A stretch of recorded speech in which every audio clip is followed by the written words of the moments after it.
ভেটকি মাছের রেসিপি তো তোমরা অনেকভাবেই বানিয়ে থাকো, কিন্তু ধনিয়া ভেটকি কোনোদিন আগে বাড়িতে বানিয়েছো কি? নমস্কার বন্ধুরা, মিষ্টিমন চ্যানেলে সবাইকে সুস্বাগত।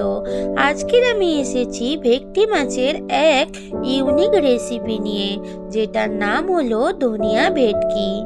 এই রেসিপিটি কিভাবে বানাচ্ছি তাহলে তোমরা মন দিয়ে দেখতে থাকো। এই ধনিয়া ভেটকি রেসিপি বানানোর জন্য এখানে আমি 4 পিস ভেটকি মাছ নিয়ে নিয়েছি, ভালো করে জল ঝরিয়ে রেখে দিয়েছি। প্রথমেই মাছগুলোকে ম্যারিনেট করে নেব। তার জন্য প্রথমে নিয়ে নিয়েছি লবণ, হলদি পাউডার, নিয়ে নিচ্ছি লাল লঙ্কা পাউডার,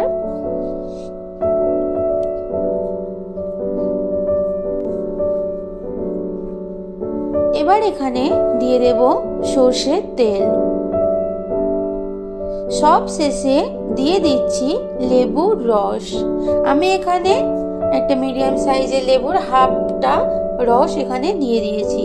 লেবুর রসটা দিলে কিন্তু মাছের মধ্যে যে একটা আলাদা স্মেল থাকে সেটা কিন্তু থাকবে না, এবং ম্যারিনেটটা করলে কিন্তু খুবই ভালো মাছের টেস্ট কিন্তু আসবে। এবারে সব কিছু একসাথে ভালোভাবে মিশিয়ে নিয়ে ম্যারিনেট করে নেব। নিয়ে নিয়েছি একটা মিক্সিং বোল, বোলের মধ্যে নিয়ে নিয়েছি বেশ কতগুলো রসুন, এখানে নিয়ে নিচ্ছি কাঁচা লঙ্কা কয়েকটা, আর যেহেতু রান্না করব ধনিয়া ভেটকি তাই ধনিয়া পাতা কিন্তু অনেকটা পরিমাণে লাগবে। সঙ্গে আমি ধনিয়া ডাঁটাগুলো কিন্তু দিয়ে দেব, ফেলবো না। এবারে সামান্য একটু জল দিয়ে আমি একটা স্মুথ পেস্ট বানিয়ে নেব।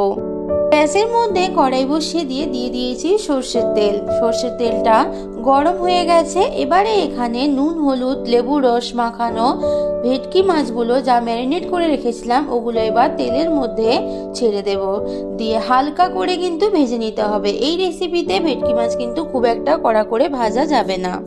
মাছের পিসগুলো একটা দিক ভেজে নেওয়ার পরে অপোজিট দিকটাও উল্টে দিলাম। এইভাবে দুটো দিক কিন্তু ভালোভাবে হালকা করে ভেজে নিতে হবে। মাছগুলো কিন্তু ভালোভাবেই ভাজা হয়ে গেছে, এবারে আমি উঠিয়ে নিচ্ছি। এবার পরবর্তী স্টেপে চলে যাব।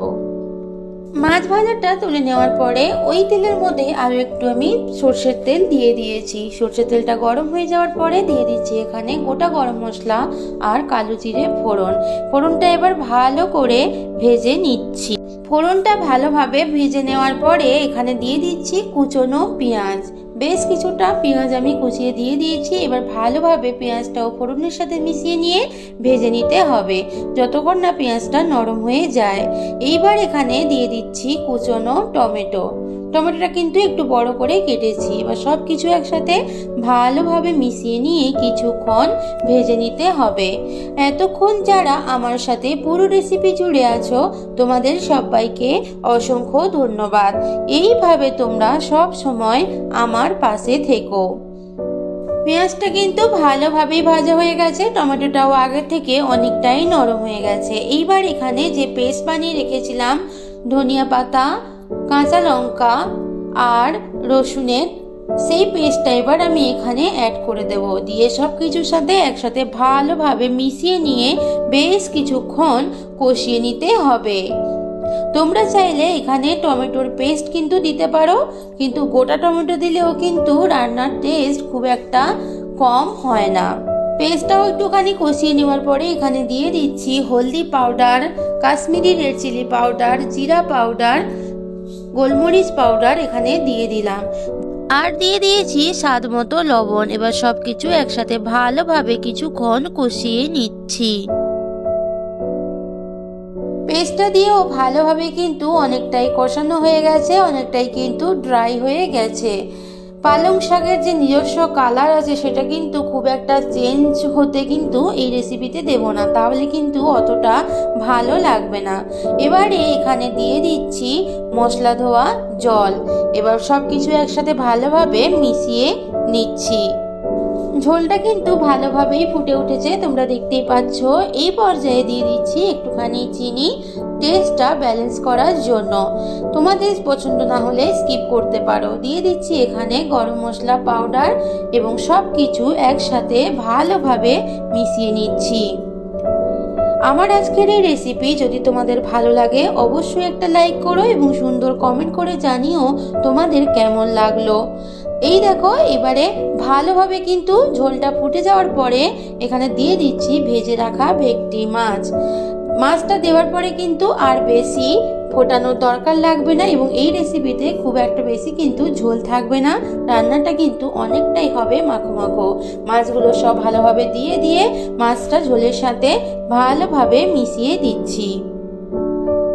আগে থেকে ঝোলটা কিন্তু অনেকটাই কমে গেছে এবং হয়ে গেছে রান্নাটা কিন্তু অনেকটাই গা মাখো মাখো। গরম গরম ভাতের সাথে ফ্রাইড রাইস পোলাওর সাথে কিন্তু এই রেসিপিটি জাস্ট জমে যাবে। এক থালা ভাত কিন্তু তোমরা অবশ্যই বেশি করে খাবে, এটুকুনি আমি বলতে পারি।